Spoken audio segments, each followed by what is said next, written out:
can never fail. It's impossible. I cannot be poor. I just can't.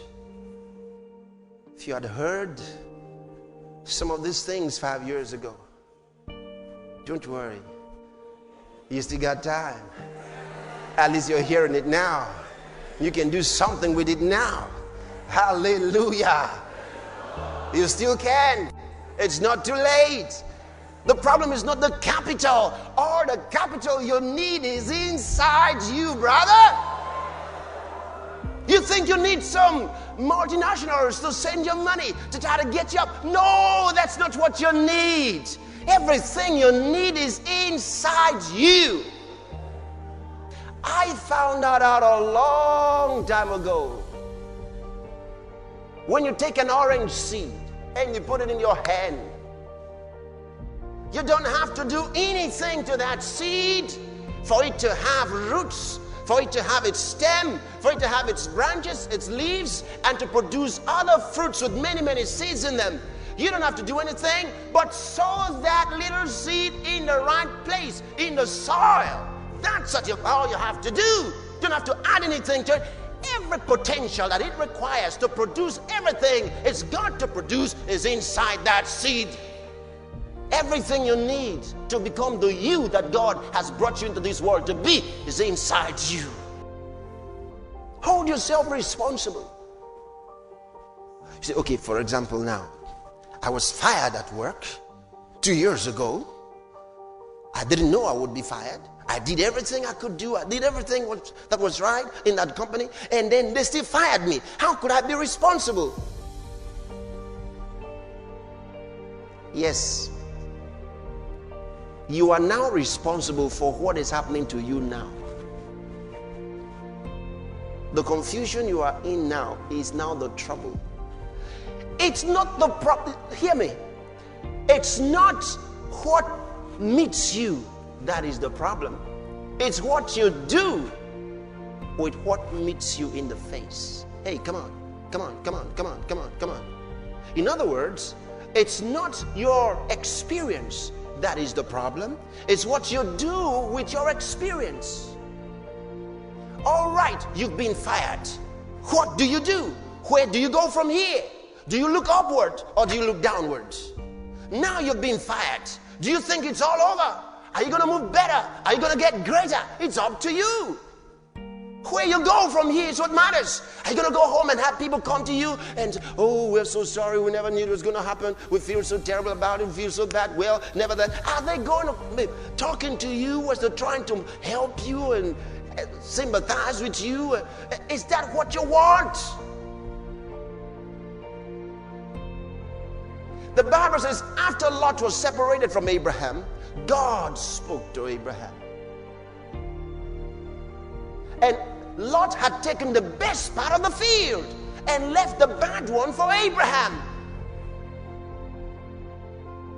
But after he was separated from him, God spoke to him. He said, Abraham, now look to the north and to the south, to the east and the west. As far as your eyes can see, I've given it to you. Are you going to think like Abraham? Are you going to go back and say, where do I start from? I worked for this company 45 years. Where am I going to start from? What is all this? I can't understand it. Such is life. Look at me now. I'm going down. You're seeing yourself going down, and down you will go. You say, that guy's boasting. No, I'm boasting in God's word. I found out God's word works.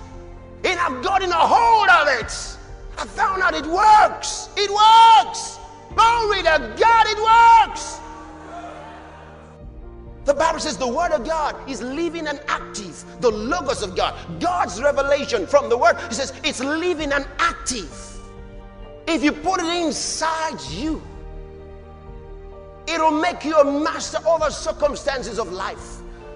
You will never live in fear anymore. You will not be in defeat anymore. Problem with men is they don't know how to work the word of God. Put it inside you. There's no telling how far you'd go. All the limitations will be taken off of your life. Your potentialities will be let loose on planet Earth. I know who I am. I've found my place.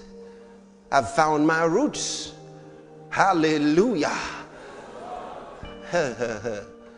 Glory to God. Get a hold of God's word. Are you hearing me?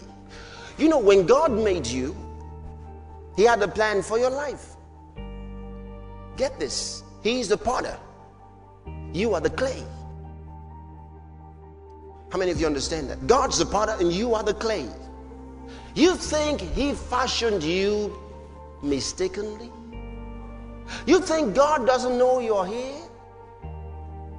I love it. When you study the Bible in the book of Acts, and God, Jesus speaking to Ananias and telling him about Saul of Tarsus, He gave him his name and gave him the right address. He said, I want you to go lay your hands on a man named Saul of Tarsus. He's down in a street called Straight. God knows where you live. He knows your name. He's got all the details about you. Jesus said, not a strand of hair from your head falls without your Father taking record of it.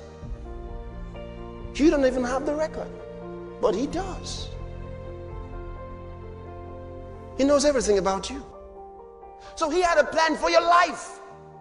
Some people live to become what God planned for them to be. Some never get there. Getting there is your affair. God has everything ready to get you to be the man that He wants you to be. But there's no guarantee that you will be outside the Word of God. Because God has determined what each of us should be.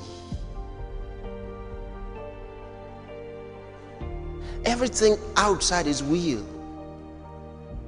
is a struggle in vain.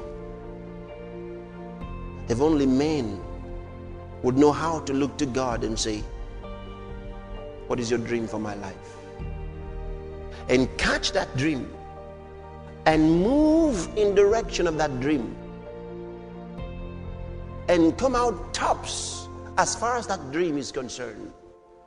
Because in the world there are no two fingerprints alike. No man can ever do it just like you.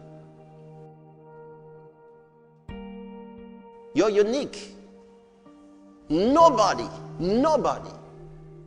can fulfill that dream just like you. So when you know that dream that God has for you, go for it. And when you go for it, cut no corners. Get to the limit. Become God's dream. And while you're going, help others get to their dream. God has established you. The Bible says that we died with Him when He died. And we were buried with Him. When God raised Him up, we were raised together with Him. And now we are seated together with Christ in the heavenly realms. Which means we are kings and priests according to the scriptures. Now, right from the day you were born again, God began to see you as a king. You had the life of a king. Now, to get sick, to fail, to become poor is to oppose yourself. It's not the devil, it's you. The devil doesn't have any power to overthrow you. He can do nothing about what God's already done about your life. You are the only one who can get away from your health, your throne of health, your throne of success. God already put you there. You are a wonderful person. That's the way God sees you. You are a success, a prosperous man, a prosperous woman. Peace is in your life. Hallelujah. Do you know the Bible says grace and peace be multiplied unto you through the knowledge of God, which means we can multiply grace and peace in our lives. Grace is the outworking of the inward power, the inward revelation inside us, something that God has already done inside us, and the outworking of an indwelling presence. In other words, the glory of God that's revealed in our spirits, when it starts working in our bodies, in our homes, in our marriage, everything about us. That's grace. That's grace. It's the outward beauty of an inner life. That's grace. And it says, grace and peace be multiplied unto you through the knowledge of God and of Jesus our Lord. And peace there doesn't mean being quiet. It's more than that. Peter, where he tells us that, alludes to a Hebrew word, shalom. It means a completeness that produces a rest. You see, you can find your completeness in Christ and have that rest. Oh, hallelujah. Have you come to that resting place? Have you found your rest in God? Have you stopped your wandering? Have you stopped your wandering and chasing after success? Have you discovered that you are the packet of success? Have you discovered that you are the glory of God? Have you discovered your place? Have you found out who you really are? Have you discovered that there is health inside you? Do you know there is a cancer-destroying power inside your body? Do you realize that? Do you realize that there is a healing power inside you that can produce health in every fiber of your being, every bone of your body, every cell of your blood? Do you realize that?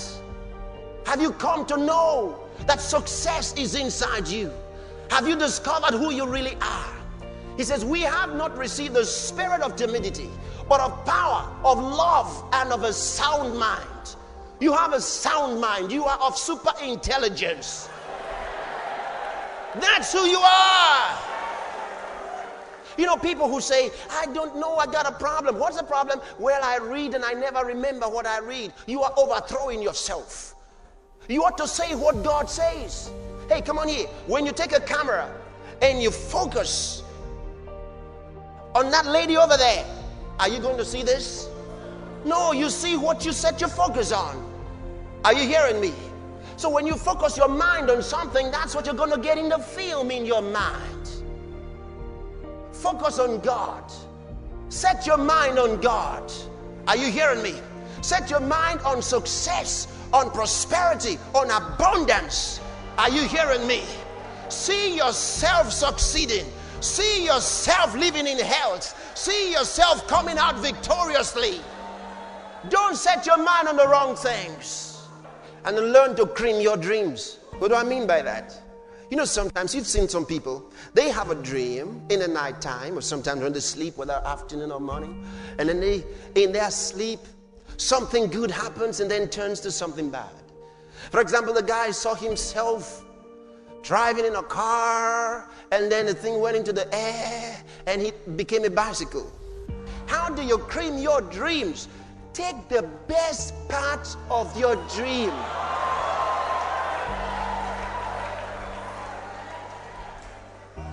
I get some dreams once in a while, and then when I get a dream and I don't quite like it, I don't make any big thing out of it. I just say, Father, I reject that stupid thing.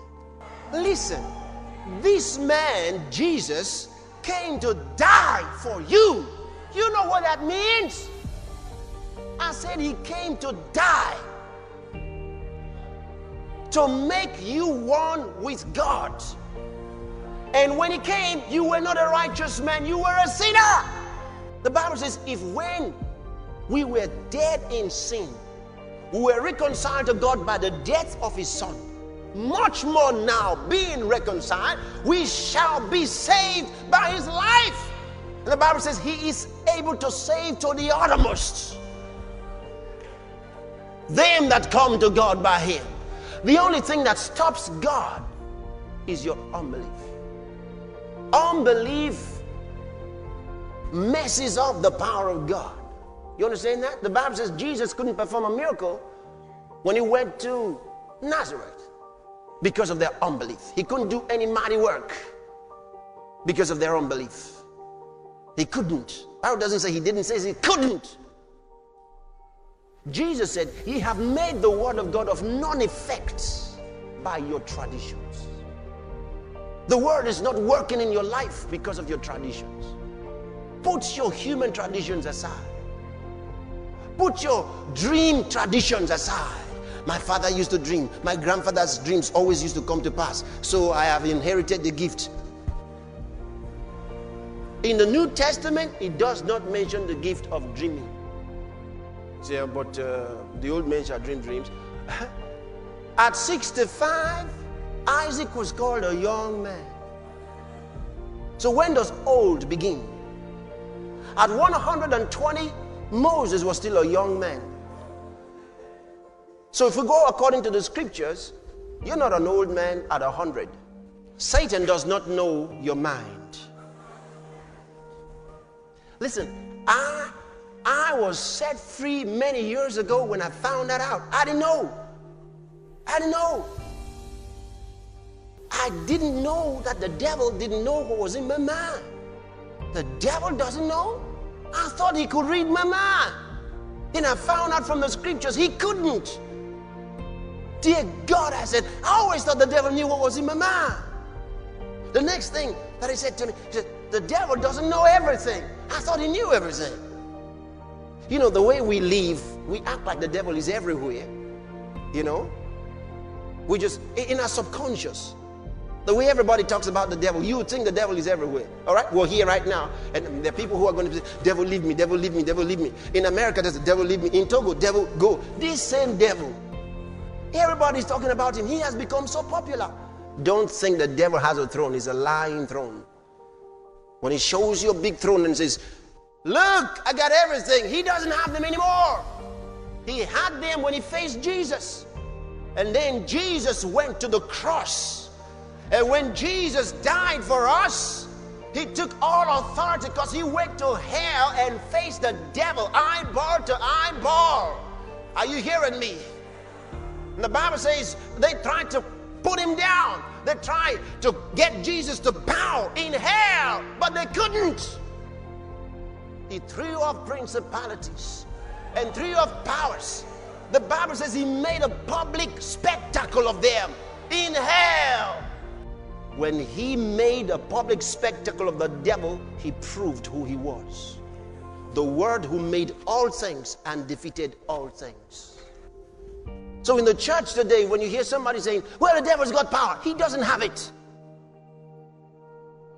The apostles saw it. They walked with Christ 3 long years. They can tell you, they saw it all.